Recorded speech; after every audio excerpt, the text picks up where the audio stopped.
నమస్తే అందరికీ. ముందుగా ఈ వీడియో చూస్తున్న ప్రతి ఒక్కరికి ఉగాది శుభాకాంక్షలండి.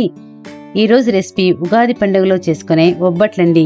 యాక్చువల్గా ఒబ్బట్లంటే అందరికీ గుర్తొచ్చేది మైదా పిండితో చేసుకోవడమేనండి. కానీ ఈ ఒబ్బట్లను గోధుమ పిండితో చేస్తే ఎలా ఉంటుందో నేను మీకు చూపిస్తానండి. ఈ ఒబ్బట్లు మృదువుగా మంచి టెక్స్చర్తో ఎలా చేసుకోవాలో చూద్దాం. ముందుగా కావాల్సిన పదార్థాలేమో తెలుసుకుందాం. 1 కప్పు గోధుమ పిండి, 1 కప్పు కందిబేళలు, 1 కప్పు తురిమిన బెల్లం, 1 కప్పు తురిమిన పచ్చి కొబ్బెర, 2 టీ స్పూన్ల పసుపు, 1 టీ స్పూన్ యాలకుల పొడి. ఇప్పుడు ఎలా చేయాలో చూద్దాం. ఒక పెద్ద బౌల్లో 1 కప్పు కందిబేళ్లు వేసుకుని శుభ్రంగా నీటితో కడగాలి. మనకు మార్కెట్లో దొరికే కందిబేళ్ళండి ఇవి. మీరు చూస్తున్నట్లయితే ఇలా మంచిగా కడిగినప్పుడు మొత్తం నీరంతా ఇలా ఎల్లో కలర్లో మారింది. ఇవి ఆర్టిఫిషియల్ కలర్ అండి. ఇది పోవాలంటే ఈ నీటిలోకి 1 స్పూన్ ఉప్పు, 1 స్పూన్ బేకింగ్ పౌడర్ వేసి 10 నిమిషాలు ఆగి కడిగితే రంగు మొత్తం వదిలి బాగా క్లీన్ అవుతుంది.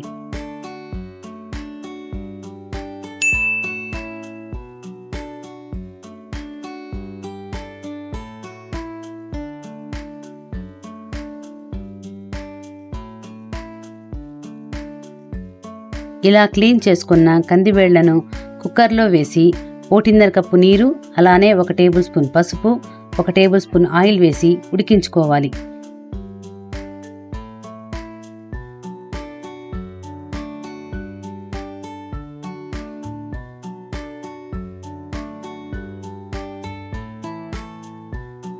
ఈ గ్యాప్లో మనం ఒబ్బట్లకి పిండిని రెడీ చేసుకుందాం. ఒక బౌల్లో 1 కప్పు గోధుమ పిండి, 1 స్పూన్ పసుపు, 1 టేబుల్ స్పూన్ ఆయిల్ వేసి తగినంత నీరు వేసుకొని పిండిని బాగా కలుపుకోవాలి. పిండి చేతికి అంటకుండా ఇలా సాఫ్ట్గా మృదువుగా అయ్యే వరకు మెత్తగా ఇలా కలుపుకుందాం. ఒక హాఫ్ అన్ అవర్ దానిపైన మూత పెట్టి పక్కనుంచాలి. ఇప్పుడు మనం కుక్కర్లో ఉడికించిన కందిబేళ్లను చూస్తే ఇలా మెత్తగా ఏమాత్రం అడుగున నీరు లేకుండా ఉడికి ఉంటుంది.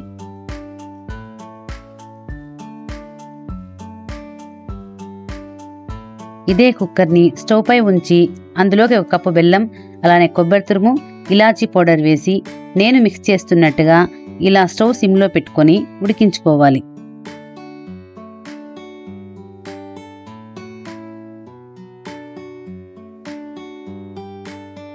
ఇలా ఉడికాక పక్కన పెట్టి చల్లారనివ్వాలి. 5 నిమిషాల తర్వాత చల్లారిన కందిబేళ్ల స్టఫ్ని మిక్సీలో వేసి సాఫ్ట్గా బ్లెండ్ చేసుకోవాలి. చూడండి, ఇలా క్లీన్గా మంచి టెక్స్చర్తో ఇలా పేస్ట్ లాగా అవుతుంది. మీరు కూడా ఇలానే నేను చేస్తున్నట్లుగా చేసుకోండి.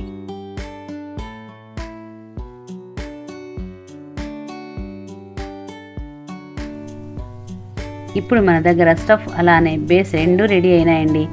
ఇలా పిండిని కొద్దిగా తీసుకుని నేను ఇక్కడ గోధుమ పిండి ఉపయోగించి ప్రిపేర్ చేస్తున్నానండి. మీరు ఆయిల్ వేసుకొని కూడా ఈజీగా స్ప్రెడ్ చేసుకోవచ్చు. నేను ఆయిల్ ఎక్కువ వాడకుండా ఇలా పిండినే ఉపయోగించి చేస్తున్నానండి.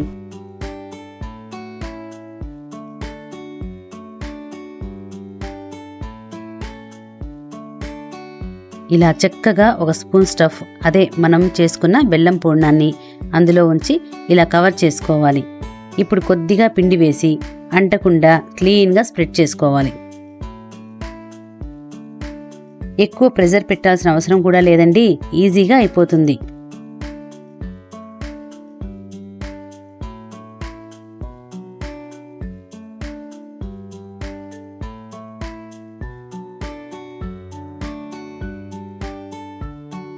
ఇప్పుడు మనం వేడి చేసిన పెనం పైన మనం చేసిన ఒబ్బట్లను వేసి కొద్దిగా నూనె కానీ నెయ్యి కానీ వేసుకొని ఇలా 2 వైపులా చక్కగా కాల్చుకోవాలి.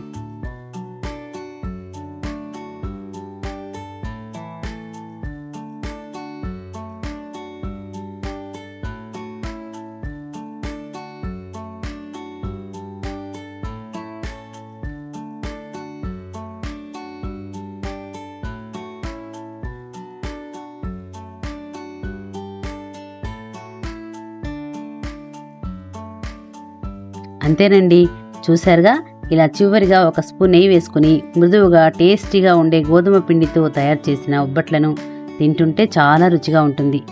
మీరు కూడా ఇలా చేసుకుని ఎలా ఉందో కామెంట్స్లో చెప్పండి. అలానే ఈ వీడియోని మీ ఫ్రెండ్స్ అండ్ ఫ్యామిలీ మెంబర్స్కు షేర్ చేసి మన రాయలసీమ తెలుగు వంటల ఛానల్ని సబ్స్క్రైబ్ చేసుకోండి. మా వీడియోలు తొందరగా మీకు చేరాలంటే బెల్ ఐకాన్ను ఆన్ చేయండి. Thank you.